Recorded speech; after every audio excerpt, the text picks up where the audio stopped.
Good evening. So it is my pleasure to be able to introduce to you, or if you were here last year, to reintroduce you to Dr. Claude Goldenberg. Dr. Goldenberg is the Nomellini and Olivier Professor of Education in the Graduate School of Education at Stanford University.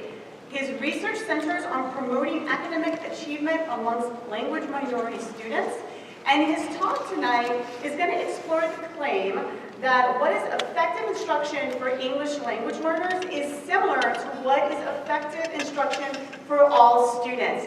Please join me in welcoming Dr. Claude Goldenberg.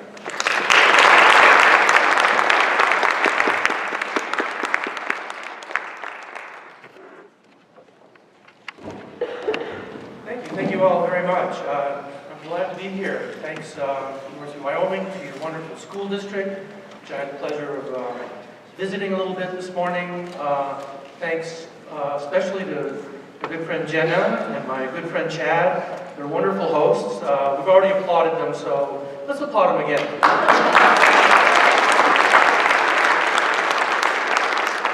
Thanks to all of you. I have to tell you, I was here last year, some of you might know, and I told the story, so I hope you don't mind. I forgot to pack a tie, so I bought this bolo tie. And I told Jenna that since I made an investment, then she'd invite me back. So in this case, I was very persuasive. I mean, Jenna didn't have to persuade me. I was ready to go, ready to rock and roll. I'm thinking of buying another one and sort of investing even more. This is a wonderful conference, and I'm privileged and honored to be here. The subject of English language learners is quite an interesting one, as all of you know. I've been working in this field for a number of years. When I got out of college, I taught junior high for a couple of years. I realized how little I knew, so I retreated to the university to try to learn some more. I learned some things, and I thought I had it all figured out, so I went back to teaching. I taught first grade.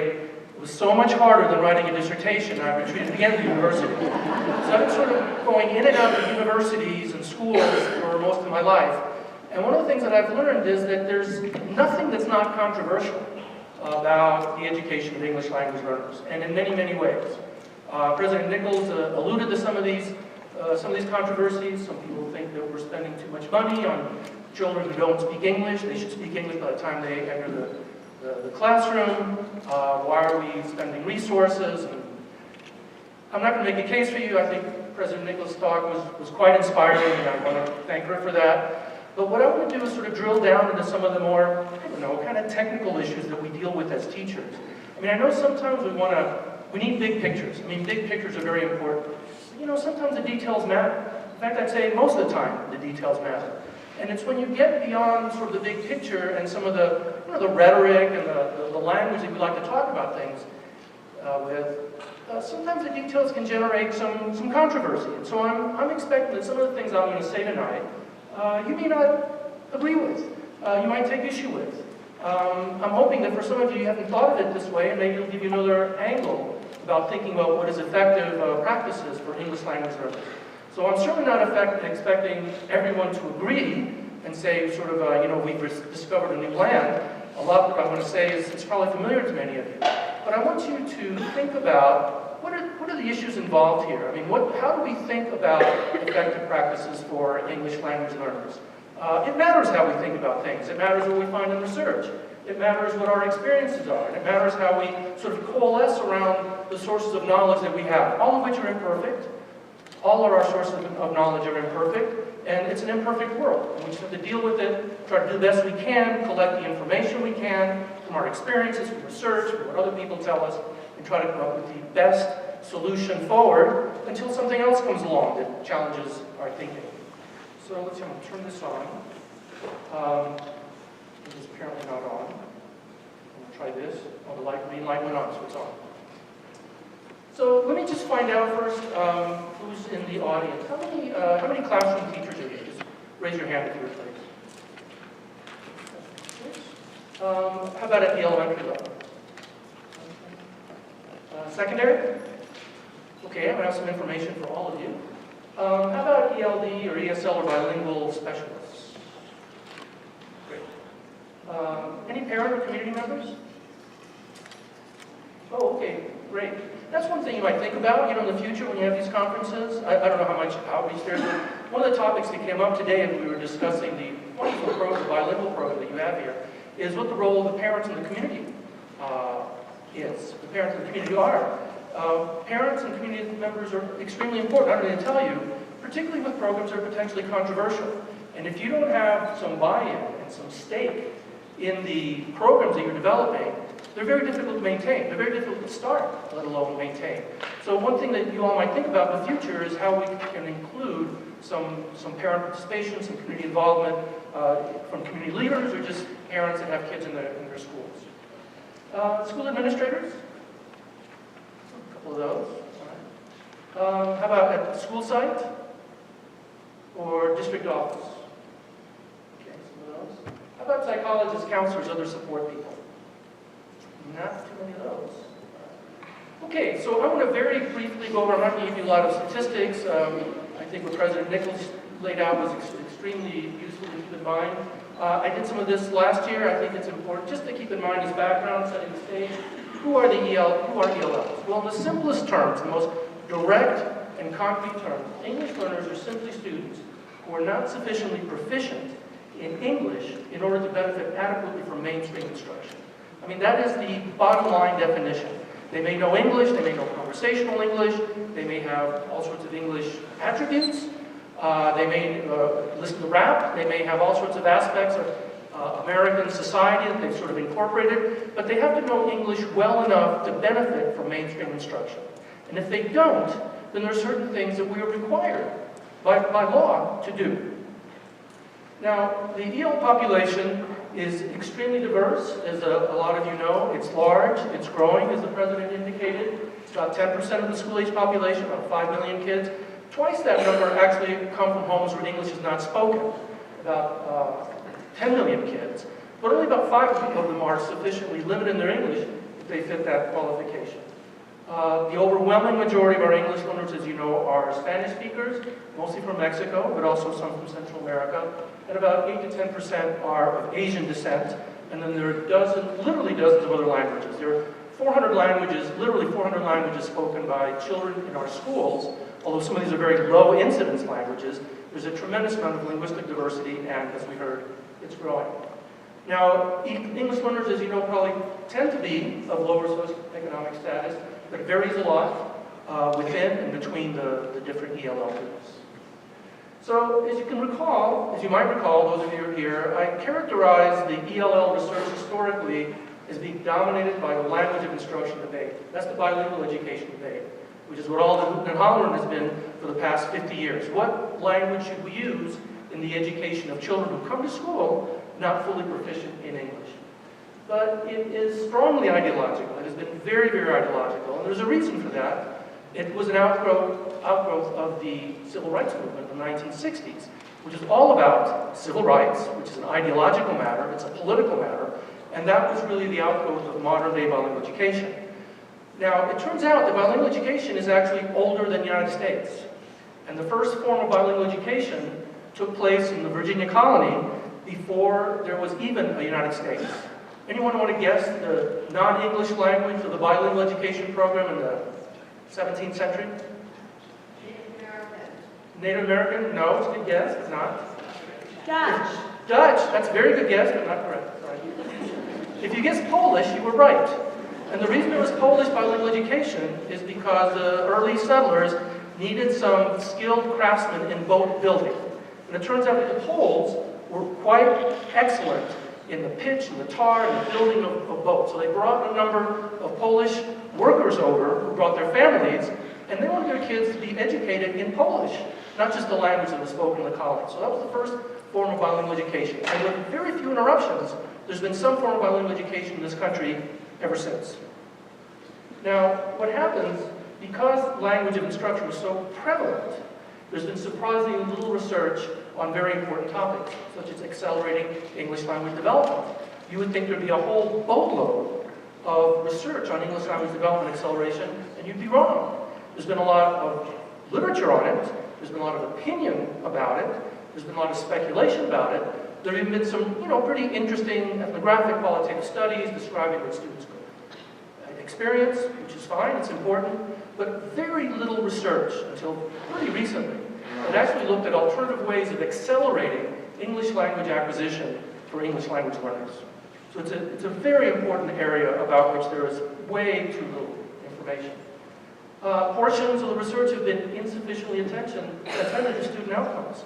Much of this research, surprisingly enough, doesn't really focus on student outcomes. It doesn't try to say, if you do this kind of thing, this is the kind of outcome that you can expect. Instead, they tend to be descriptive, and they tend to be very ideological, and they tend to be prescriptive, without having a lot of research-based evidence behind them. People throw around the term research-based practices a lot. Ask them what they mean by it, and you might be surprised how shallow the research base is for many of the things that people say has been proven by research. As a result of this, a lot of the research has been very, very difficult to use as a basis for practice. Now, fortunately, we've made some progress over the past few years. The research consensus has emerged on a number of issues, which I'm hoping to speak with you about a little later. More of the research is looking at student outcomes. They're not necessarily experimental studies, but at least they're correlating different kind of conditions, different kind of teacher characteristics, different kind of treatment, shall we say, and how they have a relationship to some kind of student outcome of interest. So even though they're not experimental, they're giving you at least some sense of what happens as certain conditions in classrooms or schools or communities vary, and how that then has an impact, or at least some association, some correlation with important student outcomes. The language of instruction is not as dominant. Now, language of instruction is very important. Don't get me wrong. I mean, it is a very important issue, but it's not the only issue. As I will talk about at some length, there are other very important issues that impact on the achievement of English language learners. And one of the problems with bilingual education being so dominant in this field is that we just haven't paid enough attention to the myriad of other factors that influence the achievement of English language learners. The teachers, administrators, policymakers have to take into account.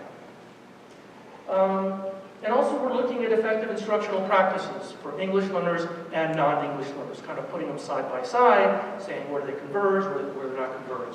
So this is really the topic that I'll be focusing on today, taking a look at what's effective in terms of English learners, what's effective in terms of non-English learners, and what can we learn from this research. It's a small research base. It's sort of budding. There have been a couple of studies that have been done recently that I think are extremely important, and I'm going to do sort of a deep dive into one of those, trying to make it as unpainful as possible. I am going to put some statistics up here. Please, no one run out of the room. I will make it as painless as possible and try to scaffold the process, shall we say. Okay, so what matters for promoting English learner achievement? So before I get started here, I need to point out that that's not exactly the right title for my talk, because what I really need to be talking, will be talking about, is what matters instructionally for promoting English learner achievement. There are a lot of factors, a lot of conditions, a lot of things you need to think about. Parent involvement is very important.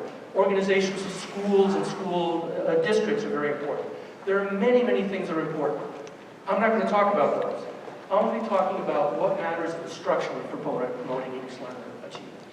Second proviso or caveat is most of the children, in fact all of the ELLs in this country, receive English instruction. Some lucky ones, such as the ones that I saw today in your school, receive primary language instruction as well. But even they get English instruction. The vast majority get no primary language instruction. It's all English instruction. So nothing that I say in most of what I'll be talking about will deal with English instruction. But nothing that I say you should assume is to disparage primary language instruction, aka bilingual education. I think it's extremely important.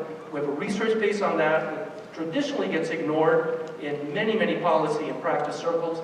So nothing that I say should lead you to conclude that I'm downplaying the importance of bilingual education. In fact, what I would say is that a lot of the things that I will suggest to you are true about effective instruction for ELs is true whether it's in English or in their primary language. There is a sense in which there's a lot of commonality and overlap, but the fact of the matter is that all English learners are in some form of English instruction, and then some small percentage. In California, you know, we went from like 30% bilingual instruction to under 5%. We're hoping it's going to bounce back because Proposition 227 that you might have heard of was recently rescinded. But still, throughout the country, there's a very strong emphasis, a resurgence of dual language programs. Last I counted, a couple of years ago, there were maybe 400. Last I heard, people have lost count. The latest estimate I read was 2,000 dual language programs around the country and still growing. So there's a lot of interest in bilingual education, dual language education, which I think is the way to go. But I'm going to be talking about instruction per se, not really about the language of instruction, although language will play a role, as you'll see. Okay, so it's quiz time. Jenna told me people love the quiz, so I hate disappointing anyone. Don't get nervous. I'm really an easy grader, honestly. It's just nothing to get worried about. So you ready for the quiz? Correct answer is yes. So I want you to take out a piece of paper, or you can use your computer if you want, or your iPad, iPod, whatever you write on. And I'd like to number your papers from 1 to 3, like so. This is modeling, modeling. Number your papers from 1 to 3. Leave some room for notes. And write final exam below 3. Okay, I'll wait for a few minutes. I'm going to practice my wait time. I'm really very bad at wait time because I just keep stopping. I'm going to practice my wait time.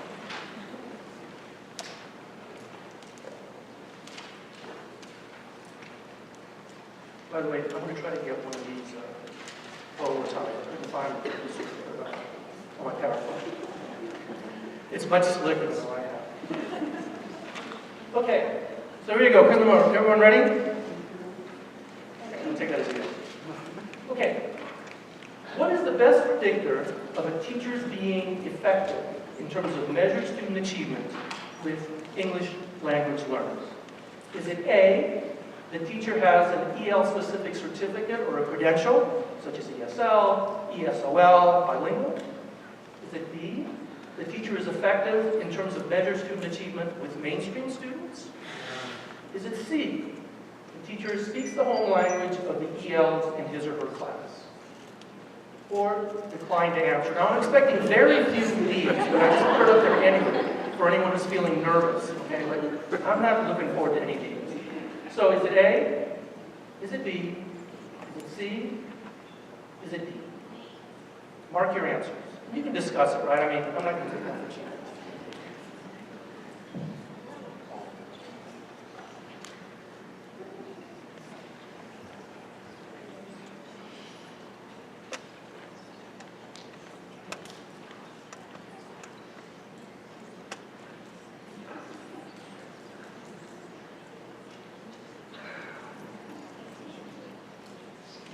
If you're ready to give me this, one of these thumbs up.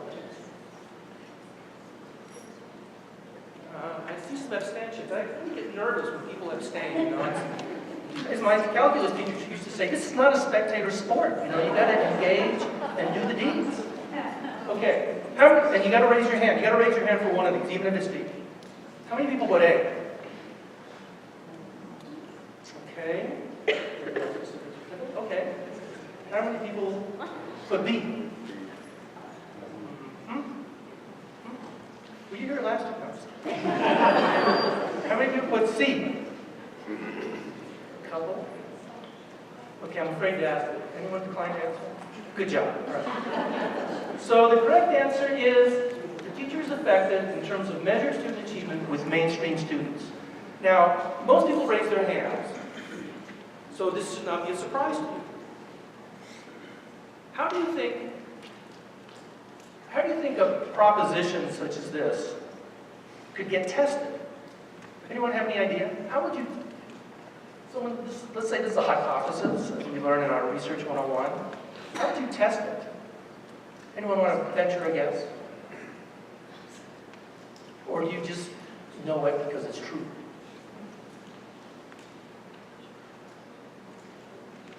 No one want to venture a guess? Decline to answer? All right, well, let me tell you, because I know you want to know.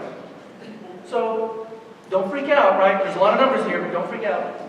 So, there was a study that was recently done called, Is a Good Teacher a Good Teacher to All? Comparing value added of teachers with their English learners and their non-English learners. Now, this is a study that involved a couple of thousand teachers in Miami-Dade County in Florida. And what they did was they used, now this is all administrative data. This is data they collected from the school district. This is not an experiment. This is not something that research. They collected the data from the school district and said, okay, what can we learn from these data? So keep in mind, this is all correlation. This is not an experiment, cause and effect, suggest with caution. So these are all correlations. And what they did was they found, they looked at teachers who had different levels of value-added metrics. How many people have heard of value-added? It's called VAM, value-added measures. It's very controversial in the ed policy and ed practice field. Basically what it involves is using standardized tests over a number of years and using the test scores of students when they enter a teacher's classroom and when they exit a teacher's classroom to determine value added. Right? So if a student goes with this cohort from the 30th percentile to the 35th percentile during the course of the year, then one could reasonably say, suggest, hypothesize, the teacher has added 5 percentile points in value. Now, I hate to talk about achievement in terms of value, right? It sounds like you're talking about toasters or something, but that's the way they talk about it, value-added measure. So what happens is if you do this for whole classrooms of kids, and you do it over a period of years, there's some evidence that it's a pretty stable predictor, or at least descriptor, shall we say, descriptor of teacher effectiveness. There's lots of controversy. Some people have pointed out that sometimes value added predicts future achievement of students, and so the whole correlational thing is just wonky. But there's enough evidence that it provides you some measure of data about teachers' relative effectiveness that it shouldn't be discounted completely. Anyway, just full disclosure, all these measures are based on value-added measures, so if you think they're worthless, then don't listen to the rest of what I'm saying because you're going to think there's no point in it. So these are all value-added measures. So what they did was they calculated the value-added of the teachers, and they divided the teachers into 5 quintiles, right? From low to high, in terms of their EL value added, how much value added they added to their EL students specifically, and their non-EL value added. So the teachers whose ELs gained very little in their classrooms were in the lowest, the first quintile.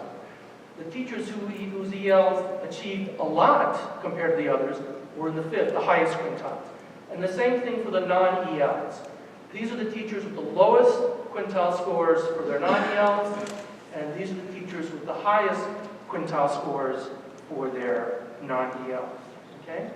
So the total number of teachers that they had was 2,000, whatever that is, 2,400. Number of students was several hundred thousand, as you can imagine. So it's a huge sample. Now, what you see here is, here's the right thing. This cell right here tells you the number of teachers in Q1 with ELs and non-ELs. So the 204 teachers in their samples were at the lowest quintile with both ELs and with non-ELs.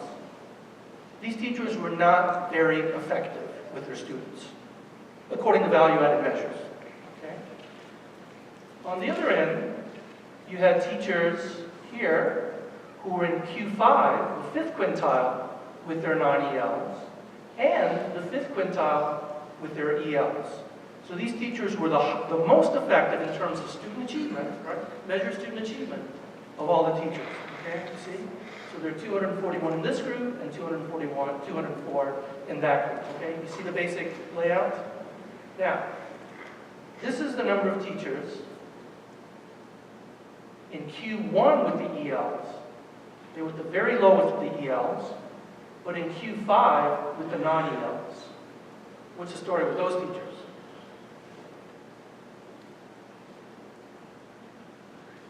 Anyone want to? Or is it just too obvious a question to even ask? But someone say, what's the story with these teachers? How would you describe in words what these teachers' achievement profile with their students is? William, they teach their non-ELL students pretty well, but the ESL students don't benefit from the instruction as much. Yeah, they say they teach their non-ELLs, they get really good results with the non-ELLs, and really very poor results with their EL. Okay? And then at the other end, we have the number of teachers here who are at 5 with their ELs, but at 1, quintile 1, with their non-ELs. Right? So these teachers are like the mirror image. They seem to be very effective with their ELs, but not so much with non-ELs.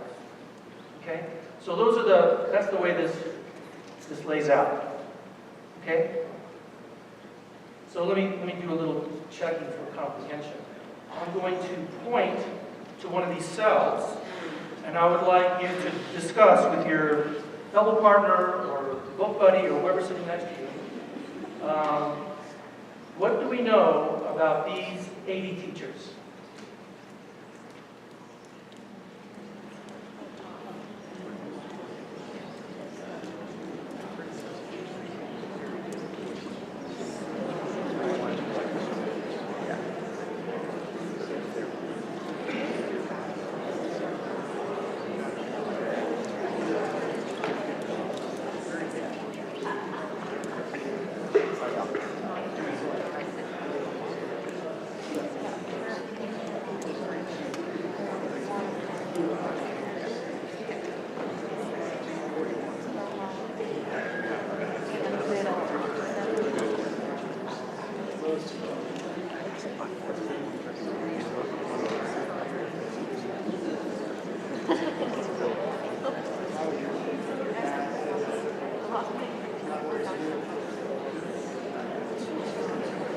Okay, so I'm gonna call on some people to answer, but I'd like you to answer in the only number you can use is 80.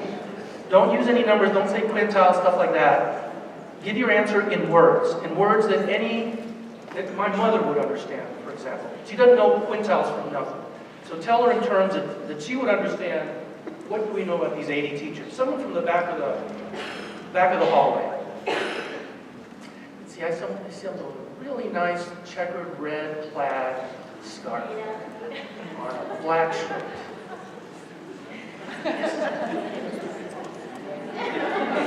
Or the person sitting next to you. What do we know about these 80 teachers?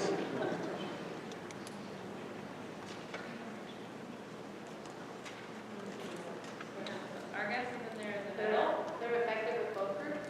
They're what? Say again, please, a little louder. Effective with both groups. There. She said they're effective with both groups. Oh, they're effective with both groups. What makes you think that? They're here. Someone said, one of you said they're in the middle. They're in the middle with the non-ELs. They're right smack in the middle with non-ELs. Well, where are they with the ELs? They're at the very lowest. So they're in the middle with the non-ELs, so at the very lowest with the ELs. Okay, see how that works? All right, let's try another one.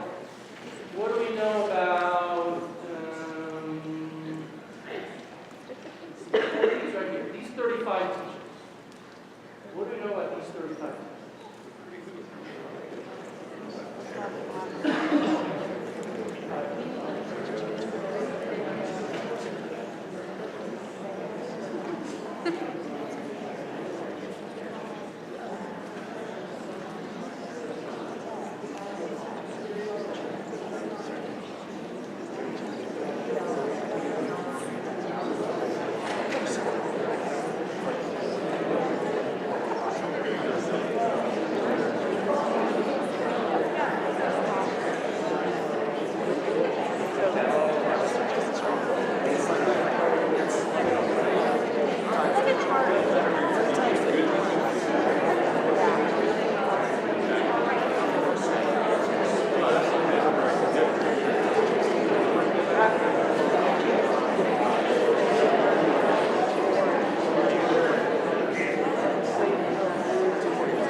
Okay, we're going to take 35 teachers, someone from the other side of the hall.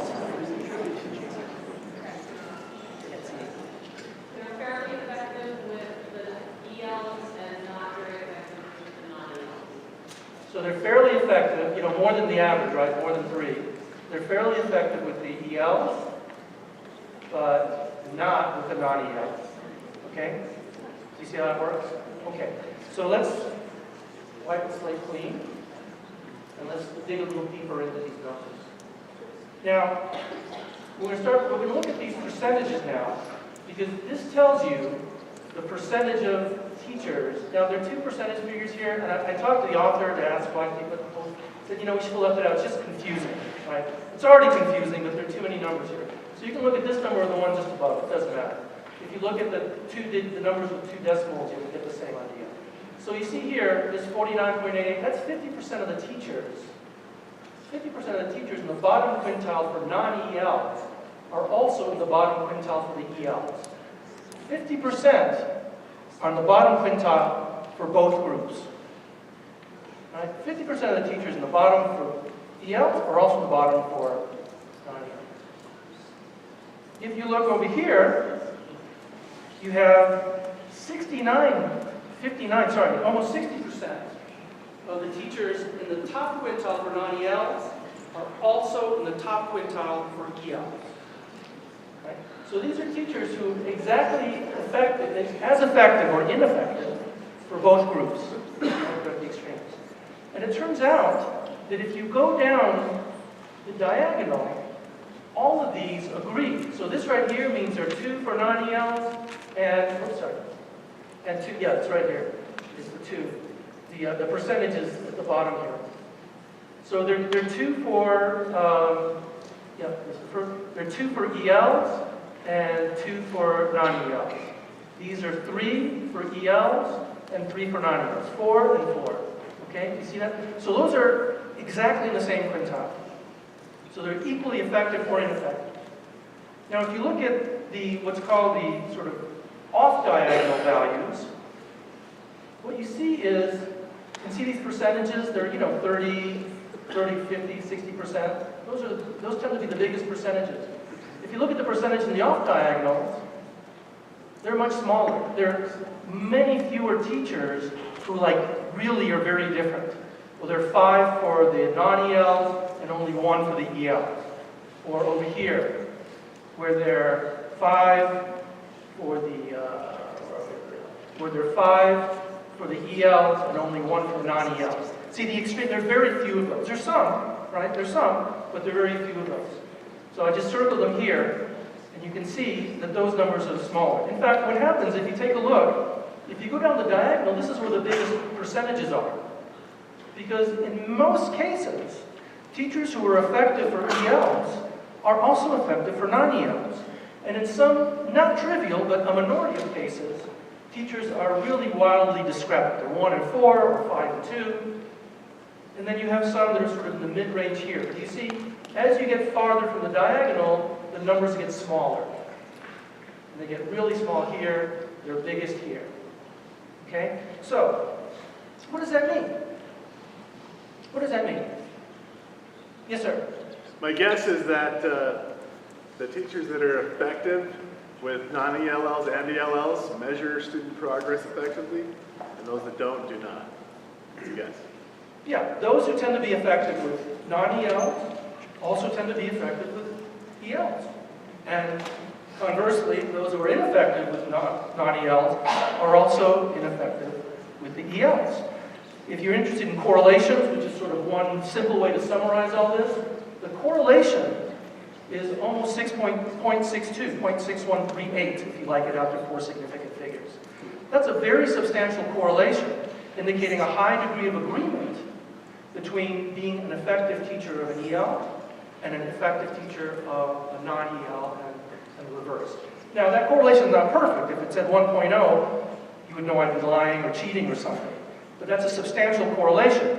There are some exceptions, right? There's some, as we saw, there's some teachers who don't really fit that general pattern. But overall, there's a very strong suggestion that what's effective for one group is also effective for another group.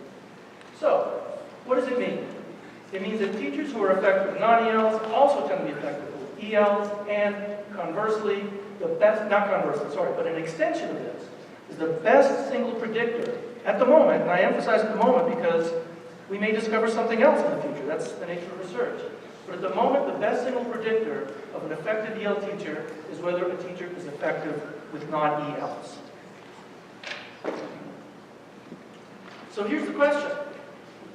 Does this make sense to you? I'm assuming yes, because on the pretest, 80% of the people, I'm not saying got it right, but at least agreed with what this research found. So you're either fortune tellers, or else you have a line in the truth that it took me many years to discover.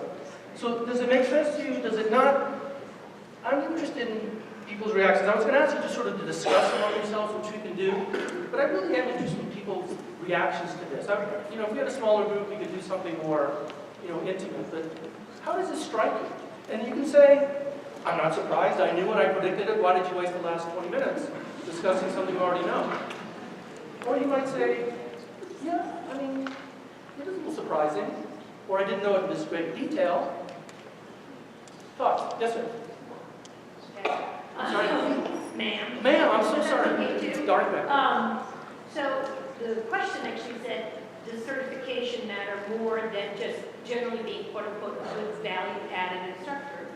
But your quintile map didn't say whether or not the people who are teaching both EL learners and non-EL learners also had certificates, because it could mean, if none of them had it, that their certificate didn't add anything. It could also mean that the people who really learned when they got their certificate, it also helped them when they were really teaching non-EL learners as well.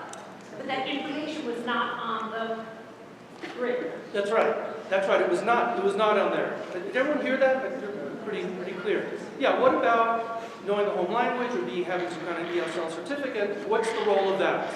And the research did look at that, and we're going to turn to that in just a moment. But right now, what we're looking at is just net of having any credential or certificate. They statistically control for that kind of factor, and that's one of the statistical tricks that statisticians do. If you can't have a clean head-to-head comparison between two conditions, if you got enough people in your sample, you can control it statistically and ask the question, as if, what if it was all things being equal?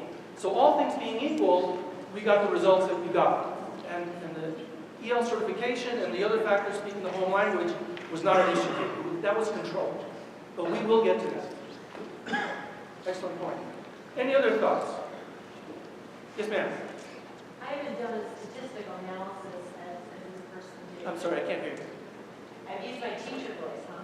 Yes, please. Well, I haven't done a statistical analysis, but in my district, I found that effective teachers are effective with everyone when the ELs are maybe a 3, 4, or 5 or about to exit.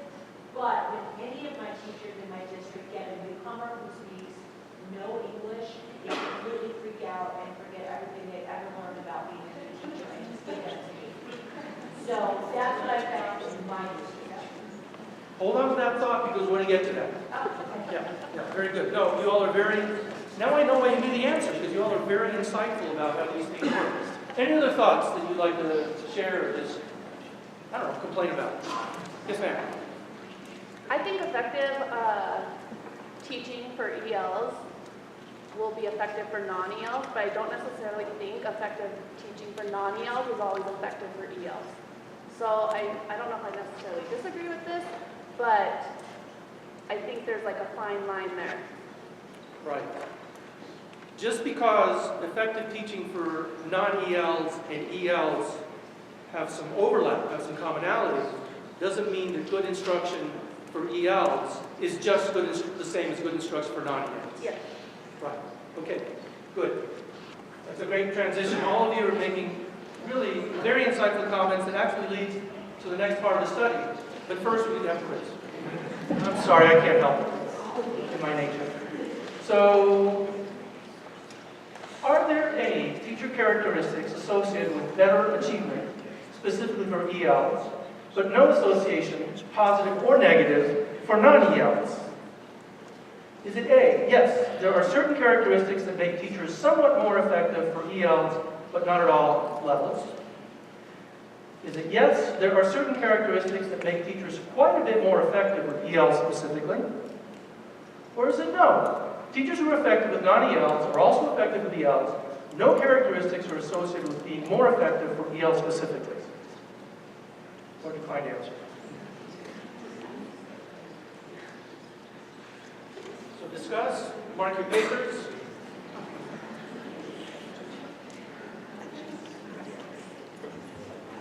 I have a question. Yes, sir. When we talk about teacher characteristics, are we talking about as in like their character personality attributes, or are we talking about practices? Talk about what? Are we talking about their characteristics or practices Yeah. that they employ? You can define it any way you want. I mean, the Research Act is very constrained on this, so it defines in particular ways, but you can define it however you want. And if you think certain characteristics and you think it's personality or whatever, note that down. It's a more general question. The answer will be more specific. The question is general. Does that make sense?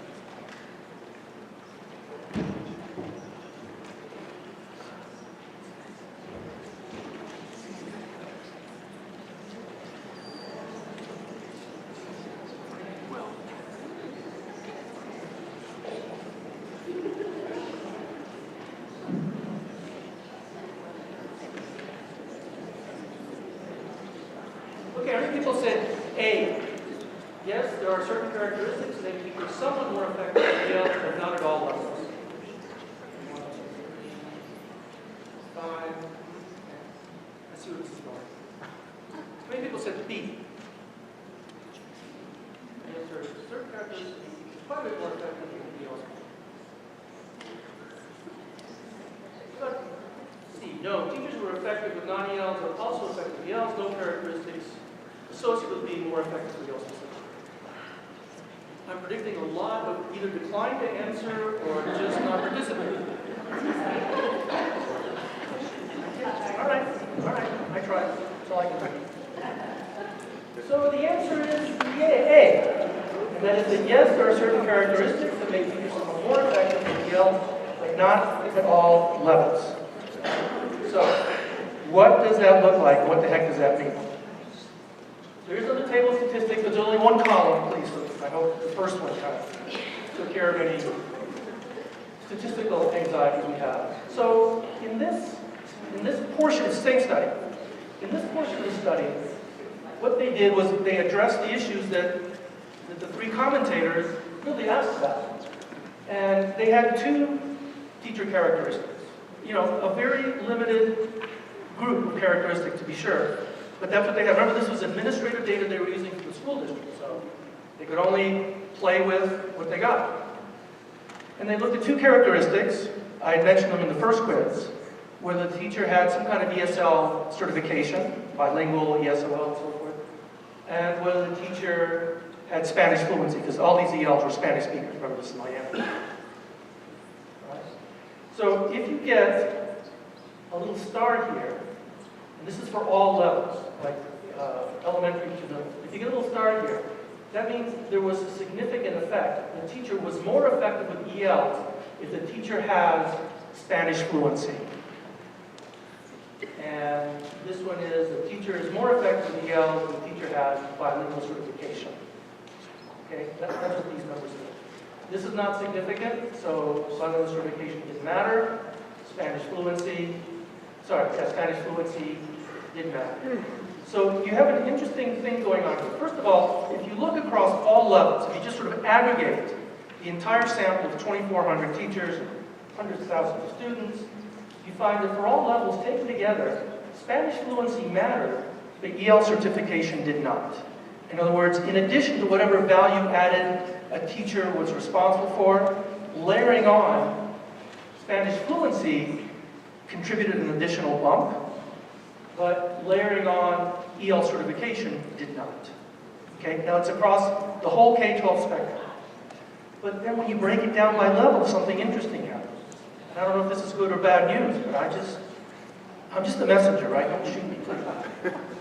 If you look at just elementary, for elementary students, and this I think resonates with your observation, for elementary students specifically, both Spanish fluency and EL certification, both Spanish fluency and EL certification matter. Spanish fluency gave an additional bump, bilingual certification gave an additional bump, right? And it's on top of whatever value added measure, right? So that's why they control it. They can sort of layer on effects, controlling for other things. So you have the value added measure, that had the strongest effect overall. The effectiveness with non-ELs had the strongest effect, or I should say correlation, with effectiveness with EL. But then for elementary kids, if you layer on the, website, if you layer on the,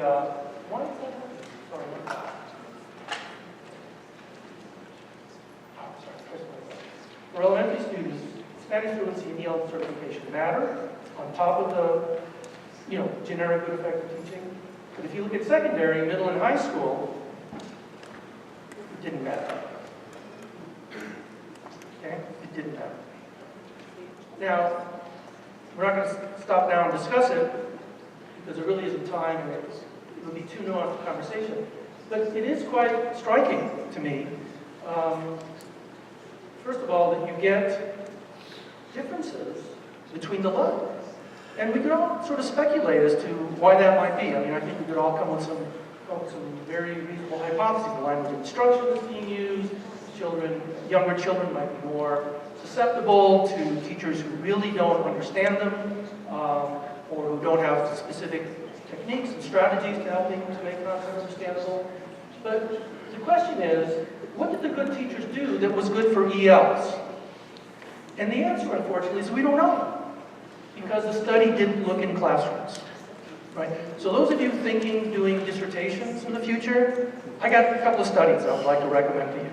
But this is one of the characteristics of the field that we're in. The research really is like trying to put together a mosaic. You look at any one study, and it gives you really only a partial read on what's going on. It's limited. You got to look at other studies. You got to really take a look at the data in the aggregate. No one point is going to tell you the path forward. Karen, did you have a question? Well, I was just curious. It looked like that was just for math. Is that Yes. correct? They did it for reading as well, and the results were very similar. I just put up math because the results were a little more robust. Okay. In reading, there was a lot more, kind of like more noise in the data. Yeah, I'm glad you raised that. It worked for both, reading. Thank you.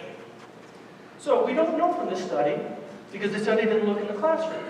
But we do know from other research, and I mean mountains and mountains of piles of research, what some components of effective generic instruction are. And remember, the biggest finding of this study was that teachers who were sort of generically effective with non-EL kids, with mainstream kids, were also more effective with EL kids, right? That's the major takeaway. The fact that they were additionally more effective if they spoke Spanish, additionally more effective at certification, but not in all cases, just at some levels, is an additional finding.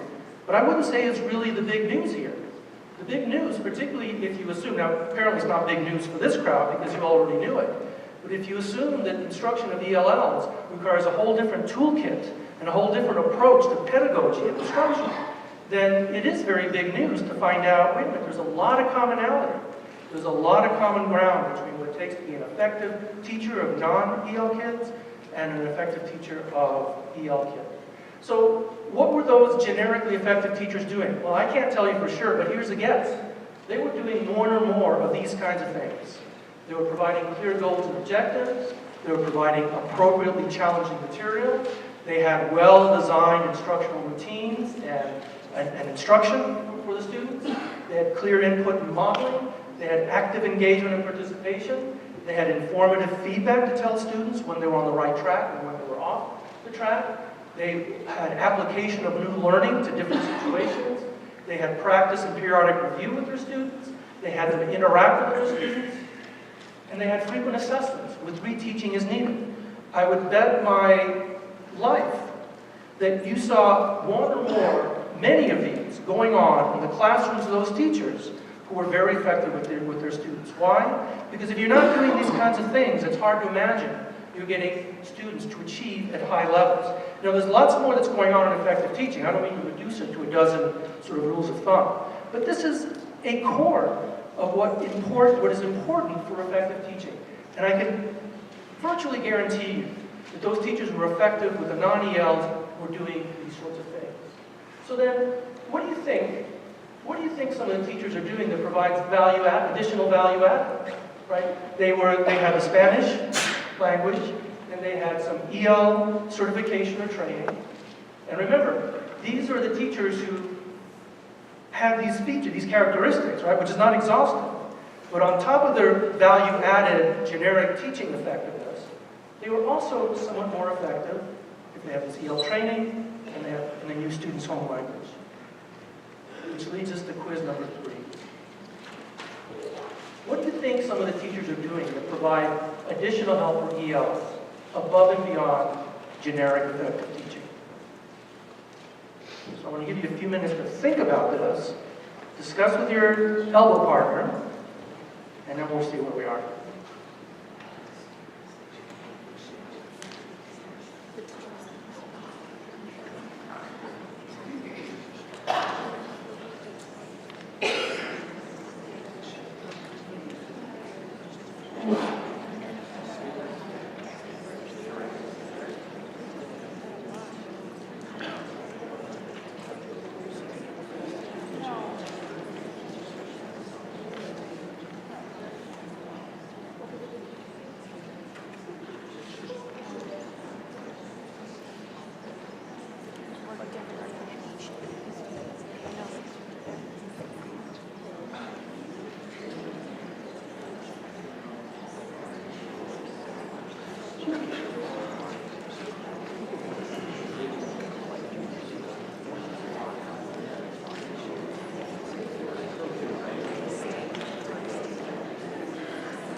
be very disappointed to hear I don't have a study that will help us answer this question, but I have some movies. So maybe that'll help. What we're going to take a look at is I have a couple of videos I want to share with you. I don't know if we'll have time for both. Whoa, what else? That.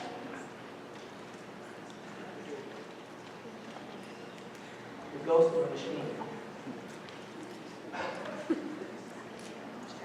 Yeah, that. Okay. No. Back to PowerPoint. Yeah, that one. So, okay, good stuff. So we're going to look at some classrooms. I have two videos. One is a first grade class, and another one is a high school class. I like equal time across the spectrum.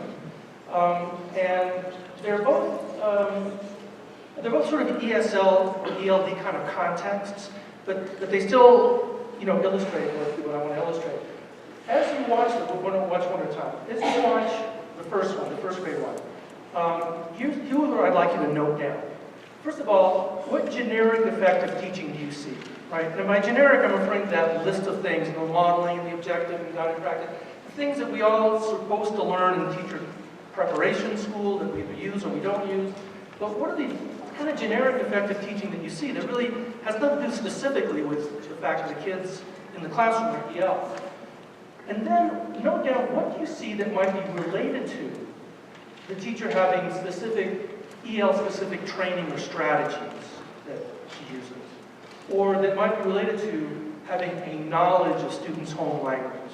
Right, so where I'm going with this is thinking about, okay, if my claim is that the foundation of effective teaching for English learners is sort of generic effective teaching, but then by layering on specific strategies, and we can talk about what those are later, I'm sure you all have plenty of in-services, training on specific EL strategies, visuals and so forth. If you layer on specific EL strategies, and you layer on knowledge of students' home language, you get sort of an additional benefit for the student. Now, we're not going to get any achievement scores from these videos, but you will see classroom, and as experienced educators, you'll be able to make some judgment as to what's going on that's effective. You might see these lessons and say, there's nothing effective going on here. I mean, I'd be surprised because I think there are some effective going on, but there's no party line here. You might even see some generic teaching practices that are observed in the breach rather than the practice. I see a lot of those when I go to classrooms. But the idea is if we can parse, if we can separate out what we would consider sort of generic effective teaching from teaching that's specifically based on EL strategies and or knowing the student's home language. Okay? So that's the plan. Okay, roll up, please. And if you can, make it big. Today we're going to learn about the apostrophe S. Linda Tong is using error correction in this lesson, correcting the students' global misuse of the apostrophe S. So instead of singling out a certain student, calling the attention to the entire class, she creates a lesson around this common error. Every time you want to say that something belongs to someone, you have to use the apostrophe S. Today my lesson is to have the kids focus on certain grammatical differences between Chinese and English and have them apply that new knowledge in a listening and speaking exercise. In your journals, I noticed a lot of you, when you write, I'm going to my friend's house, you say, I'm going to my friend's house. I know why you do that, because in Chinese, if you're going to your friend's house, you don't need apostrophe S. You say, 我去朋友家裏做功課. It's like saying, I'm going to my friend's house to do homework. That's why they get mixed up. That's why you get mixed up sometimes. So often what can happen with students is something called fossilization, where they make an error over and over and over again, and they don't hear the correct use because they're so used to making this error. And so what she's doing is she's calling this into their consciousness so that indeed they can start working on it in their writing and in their speaking, even at such a young age.